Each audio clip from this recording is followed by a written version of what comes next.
बिस्मिल्लाहिर्रहमानिर्रहीम। सूरज गुरूब हो गया तो गीदड़ों, भेड़ियों, जंगली कुत्तों और दीगर गोश्तखोर जानवरों ने लाशों पर हल्ला बोल दिया।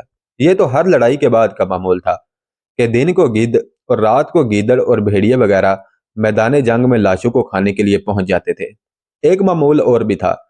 लड़ाई अगर आबादियों के करीब होती और दोनों तरफ की फौजें वहां से चली जाती तो करीबी बस्तियों के लोग मैदान में पहुंच जाते और लाशों की तलाशी लेकर जो हाथ आता ले जाते, हथियार भी उठा ले जाते। जसर के मार्के के बाद फारस की फौज भी मुसलमानों की पिसपाई के बाद चली गई तो उसके फौरन बाद सूरज गुरूब हो गया था। करीबी बस्तियों के लोग मैदान में पहुंचने लगे। उनके हाथों में मशअलें थीं। उनमें बारसमा के लोग भी थे, जवाबी के लोग भी थे और कसे अलनातफ से भी कई लोग आ गए थे। उनमें औरतें भी थीं, जवान साल लड़कियां भी थीं और उनमें कुछ औरतें बूढ़ी थीं। उनमें माएँ थीं, बीवियां थीं, बहनें और बेटियां थीं। उनमें अक्सर लोग लाशों को लूटने के लिए आए थे। उन्होंने हथियार भी उठा ले जाने थे और घोड़े मिलने की भी तवक्को थी। लेकिन बहुत से लोग लाशों में अपने उन अजीजों की लाशें ढूंढने आए थे जो फारस की फौज में थे। उनमें बाज को तो मालूम था कि उनके बेटे या भाई इस लड़ाई में शामिल थे और बाज महज शक में लाशें देखने आए थे। उन्हें यह भी मालूम था कि कई जख्मी अभी जिंदा होंगे। ये औरतें भी इसी ख्याल से आई थीं। किसी का बाप, किसी का खामद, किसी का भाई, किसी का बेटा इस लड़ाई में शामिल था। उन सब के पास छोटी छोटी मशअलें थीं। जलती हुई मशअलों के शोलों ने रात को दिन बना दिया था। लेकिन जहां दूर दूर तक लाशों और कराहते हुए जख्मियों के सिवा कुछ भी न था, वहां मशअलों के नाचते फड़फड़ाते शोले कुछ डरावने और पुरस्रार लग रहे थे। मर्द हथियार इकट्ठे कर रहे थे, लाशों के कमरबंद खोलकर तलाशी ले रहे थे और औरतें लाशों के चेहरे देखकर पहचानने की कोशिश कर रही थीं। गीदड़ और भेड़िए वगैरह अलग लाशों को नोच रहे थे। कभी किसी औरत की चीख सुनाई देती और साथ ये पुकार, मेरा बेटा, हाय मेरा बेटा।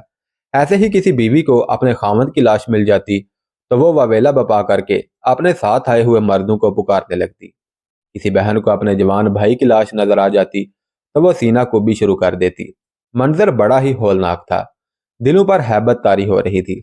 बारसमा की एक नौहेद लड़की जिसकी उम्र 16-17 साल होगी, हाथ में मशअल लिए अपने बड़े भाई को ढूंढ रही थी। उसका बाप भी साथ आया था और उसकी माँ भी आई थी। वो अलग अलग होकर लाशों के चेहरे देख रहे थे। कुछ देर बाद तीनों इकट्ठे हुए।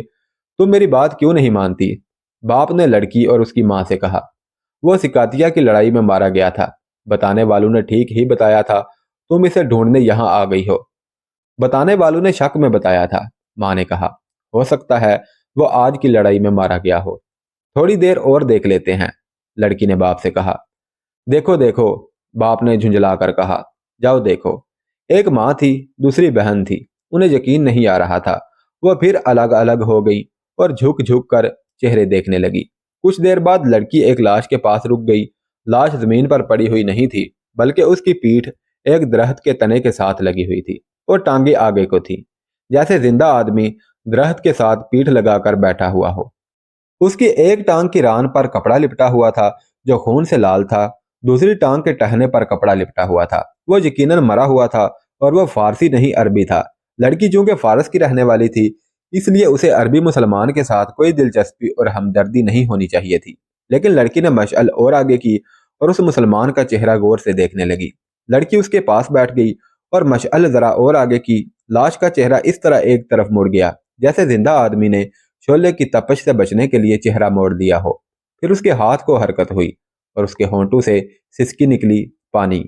जिंदा है, लड़की के मुंह से बेहतियार आवाज निकली और उसने मशअल पीछे करके पूछा, जिंदा हो? जख्मी ने मुंह उसकी तरफ करके सर के इशारे से बताया कि वो जिंदा है और उसने एक बार फिर पानी मांगा। लड़की इधर उधर पानी ढूंढने लगी। वहां पानी की कमी नहीं थी। सिपाही अपने साथ पानी की छागलें रखा करते थे। लड़की को एक छागल मिल गई जो उसने उठाई, दौड़ती हुई जख्मी तक पहुंची और उसके मुंह के साथ लगा दी। किसे पानी पिला रही हो ज़मुर्द? एक आदमी की आवाज गरजी। ये अरबी है, हमारा सिपाही नहीं, मुसलमान है। हटो आगे से। वो आदमी तलवार तान कर उस जख्मी को कत्ल करने के लिए आगे बढ़ा। लड़की, जिसका नाम ज़मुर्द था, अपने दोनों बाजू फैलाकर जख्मी मुसलमान के आगे ढाल बन गई। नहीं चचा, ज़मुर्द ने कहा, तुम इसे भूल गए हो। मैं नहीं भूल सकती। इसने मेरी बेइज्जती का इंतकाम लिया था। मैंने इसे पहचान लिया है। تو इसका क्या करोगी? चचा ने पूछा। इसे यहीं रहने दो, मैं इसे नहीं मारता, खुद ही मर जाएगा। मैं इसे मरने नहीं दूंगी, जमुर्द ने कहा। मेरी मदद करो चचा, क्या मुझे मरवाना चाहती हो? चचा ने कहा। किसी फौजी ने देख लिया कि हम एक अरबी की मदद कर रहे हैं तो वो इसके साथ हमें भी मार डालेगा। फिर तुम यहाँ से चले जाओ चचा, जमुर्द ने कहा। पहले बयान हो चुका है कि मार्का जसर से थोड़ा ही अरसा पहले मुसन्ना बिन हारसा ने फारस के एक कस्बे बारसमा को घेरे में लेकर ऐलान किया था कि फारस के जो फौजी यहाँ मौजूद हैं वो बाहर आ जाएं। बारसमा फारस का ही कस्बा था। एक लड़ाई में मुसलमानों ने फारसियों को बहुत बुरी शिकस्त दी तो फारस के कुछ फौजी भिगोड़े करीबी बस्तियों में जा छुपे। उन्होंने जब देखा कि मुसलमानों का लश्कर उन बस्तियों में नहीं पहुंचा तो उन्होंने अपने ही लोगों के घरों को लूटना और नौजवान लड़कियों को बेआबरू करना शुरू कर दिया। सिपा सलार अबू अबैद अभी जिंदा थे। उनके पास उन बस्तियों के फरियादी आए और बताया कि उनके अपने ही भगोड़े फौजी उन्हें परेशान कर रहे हैं। अबू अबैद ने कहा, जहां इस्लाम का साया पहुंच गया है वहां के लोगों की इज्जत और जानो माल की हिफाजत मुसलमानों की ही जिम्मेदारी है। अबू अबैद ने मुसन्ना और सुलैद बिन कैस को उन बस्तियों में भेजा कि फारस के फौजियों को गिरफ्तार करके ले आएं और उनसे लूटा हुआ माल लेकर लोगों को वापस दे दें। मुसन्ना बारसमा नाम की एक बड़ी बस्ती में गए थे और फारस के फौजियों को बाहर निकाल दिया था। मुसन्ना ने बस्ती के लोगों से कहा था कि इन फौजियों में से किसी ने किसी औरत की आबरू रेजी की हो तो उसे पहचानो। कमोबेश 20 फौजियों को लोगों ने पहचान कर आगे कर दिया। मुसन्ना बिन हारसा ने एक फौजी को और आगे करके उसे घुटनों के बल बिठा दिया। लोगों से कहा कि इसने जिस औरत की आबरू रेजी की है वो औरत आगे आए। एक नौहेद लड़की अपने बाप के साथ आगे आई। मुसन्ना ने अपनी न्याम से तलवार निकालकर लड़की को दी और फौजी की गर्दन झुकाकर उस लड़की से कहा कि वो उसकी गर्दन अपने हाथों से काट कर अपनी बेइज्जती का इंतकाम ले। लड़की की उम्र बामुश्किल 16 साल थी। उसने मुसन्ना के हाथ से तलवार लेकर फौजी की गर्दन पर रखी और दोनों हाथों से ऊपर उठाई, लेकिन लड़की के हाथ कांपने लगे और उसके भोले भाले चेहरे का रंग पीला पड़ गया। एक इंसान की गर्दन काटना तो दूर की बात है, उस लड़की ने कभी तलवार भी हाथ में नहीं ली थी। उसने तलवार नीचे करके मुसन्ना की तरफ बढ़ा दी और रोने लगी। अचानक एक मुजाहिद जिसकी उम्र 20-22 साल थी दौड़ता हुआ आगे आया। उसने नारा लगाया, इस लड़की का इंतकाम मैं लूंगा। उसके हाथ में तलवार थी। उसने एक ही वार से फारसी फौजी का सर तन से जुदा कर दिया। फिर उसने लड़की के सर पर हाथ रख कर कहा, हम तुम्हारी इज्जत के मुहाफिज हैं। वो जिस तेजी से आया था उसी तेजी से वापस अपनी जगह पर जाकर खड़ा हो गया। लड़की उसे हैरत ज़्यादा नजरों से देखती रही। उसके बाद कमोबेश 20 फारसी फौजियों की गर्दनें काटी गईं। लोगों ने महवत से यह तमाशा देखा, लेकिन लड़की अरब के उसी नौजवान को देखती रही जिसने उसकी बेइज्जती का इंतकाम लिया था।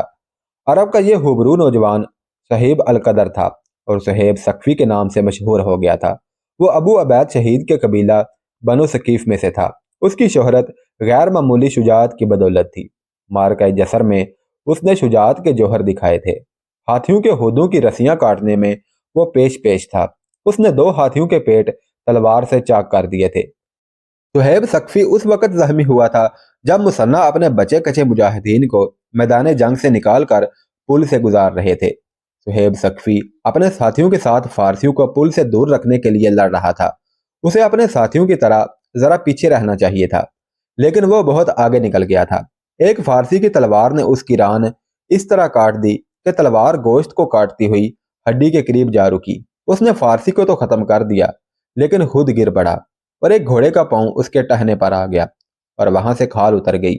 अभी मालूम नहीं था कि वहां से हड्डी टूटी थी या नहीं, लेकिन यह पांव जमीन पर टिकता नहीं था। उसने अपने लश्कर के 3000 मुजाहिदीन को तो दरिया पार करवा दिया, लेकिन खुद वहां से ना निकल सका। जख्मों से खून तेजी से बह रहा था और जख्मी पांव जिस्म का बोझ लेता ही नहीं था। सुहेब एक दरख्त के नीचे जाकर गिर पड़ा और यूं दम साध लिया जैसे मर गया हो। फिर दोनों तरफ की फौजें चली गईं तो सुहेब ने करीब पड़ी हुई एक लाश की कमर के गिर्द लिपटा हुआ कपड़ा खोला जो आधी चादर के बराबर था और अपने जख्मों पर कसकर बांध लिया।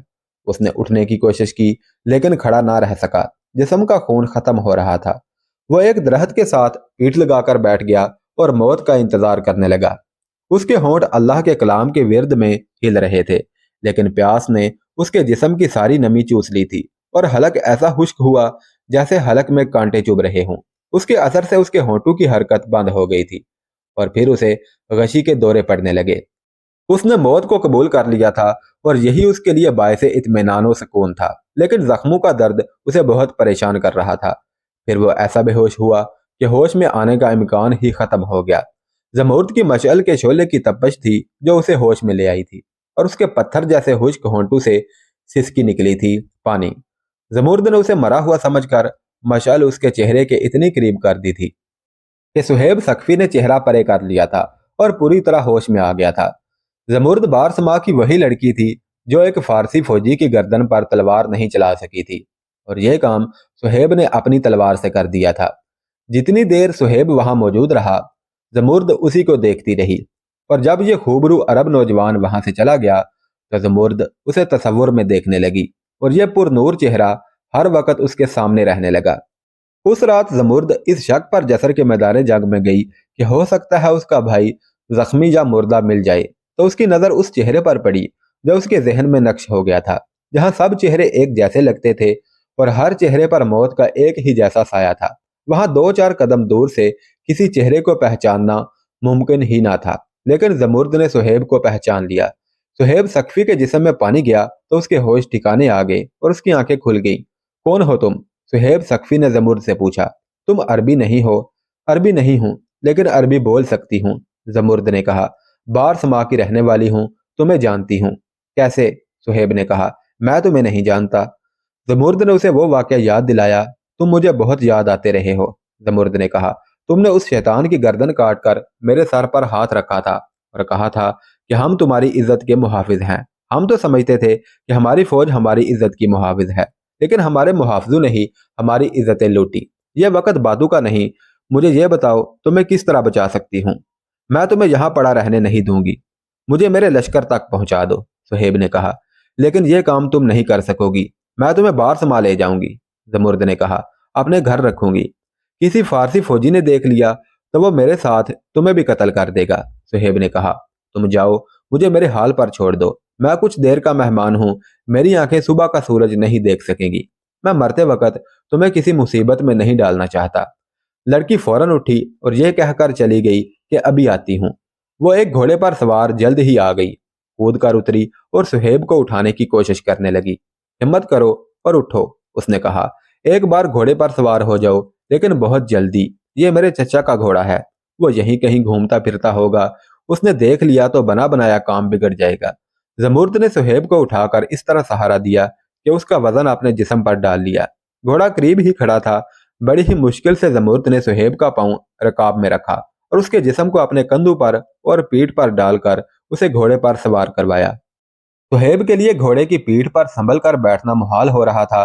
मैं रास्ते में ही गिर पड़ूंगा, सुहेब ने जमुर्द से कहा।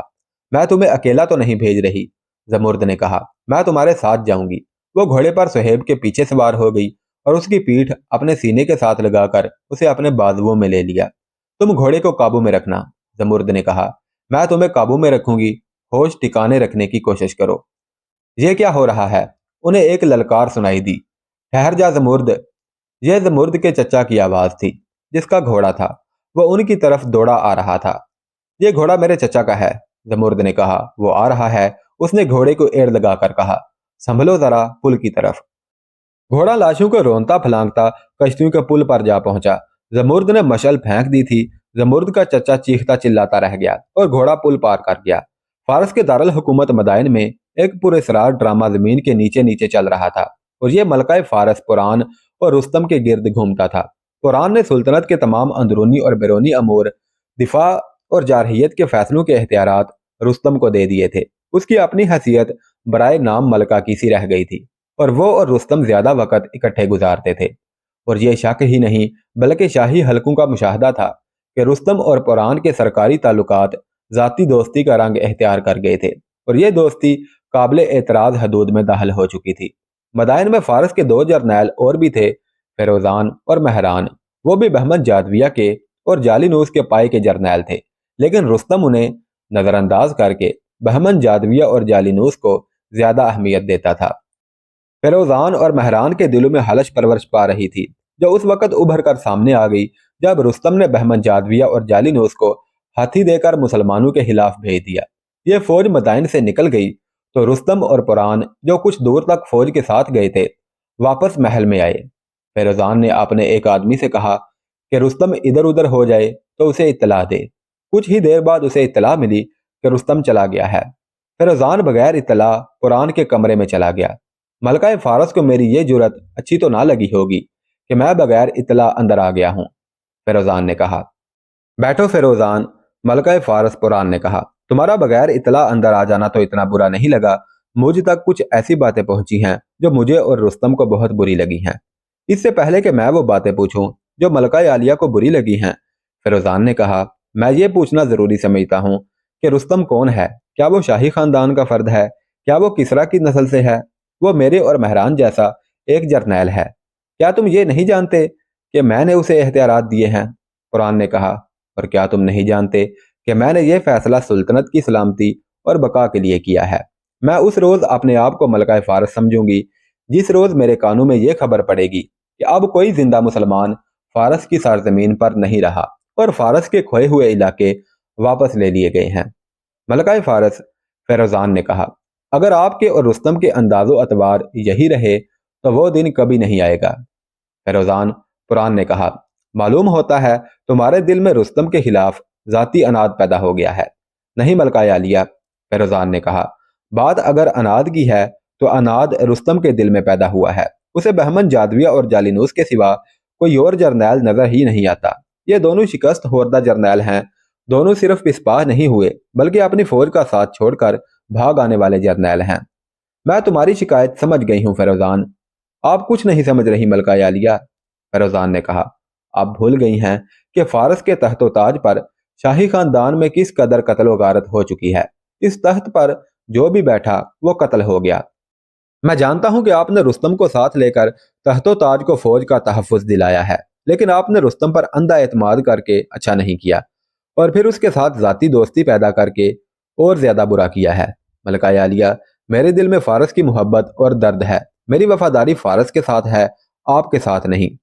मैं ये कहने में जरा सा भी नहीं डरूंगा कि रुस्तम पर आपके जवानी और हुसन का नशा तारी हो गया है। आप उसे खुश और मुतमईन रखना चाहती हैं, इसलिए आपने उसे इजाजत दे रखी है कि वो आपके इस खूबसूरत जिस्म के साथ खेले और दिल बहलाए। फेरोजान, कुरान ने गुस्से से भड़कते हुए कहा, अपनी हैसियत को पहचानो। मत भूलो कि मैं इस मुल्क की मलका हूं और तुम मुलाजम हो। तुम मुझ पर इतना घटिया इल्जाम आयद कर रहे हो। मलका फारस, फेरोजान ने बेखौफो हतर कहा, मैं जो कुछ कह रहा हूं सोच समझ कर कह रहा हूं। आप कौन से फारस की मलका हैं? वो फारस जिसकी फौजें मुसलमानों के आगे आगे भागी चली आ रही हैं और जिसके जर्नैल अपनी फौज से पहले मैदान छोड़कर भाग आए हैं, और उस फारस की आप मलका हैं जो आधे से ज्यादा मुसलमानों के कब्जे में चला गया है। मैं बहुत दूर की सोच रहा हूँ मलका आलिया। अगर मदाइन पर भी मुसलमानों का कब्जा हो गया तो वो सारी दुनिया को सुनाएंगे और डराएंगे कि किसरा परवेज ने उनके रसूल का खत फाड़ दिया था और उनके रसूल ने कहा था कि सुल्तनत फारस भी इसी तरह टुकड़े टुकड़े होकर बिखर जाएगी। मुसलमान कहेंगे कि देखो अल्लाह के रसूल की तौहीन करने वालों पर कैसा अजाब नाजल होता है। मैं अरब के मोहम्मद की पेशगोई पूरी नहीं होने दूंगा। तुम जा सकते हो, कुरान ने शाही जलाल से कहा। मैं रुस्तम के साथ बात करूंगी। फेरोजान कमरे से निकल गया। उधर बहमन जादविया और जालिनूस अपनी फौज के साथ, जिसमें हाथी भी थे, फिरात के किनारे मरोहा के मुकाम से कुछ दूर पहुंच चुके थे। उन्होंने अबू अबैद के लश्कर के खिलाफ मार्का अरा होना था, जो मार्का जसर के नाम से मशहूर हुआ और मुसलमानों की पिसपाई पर खत्म हुआ था।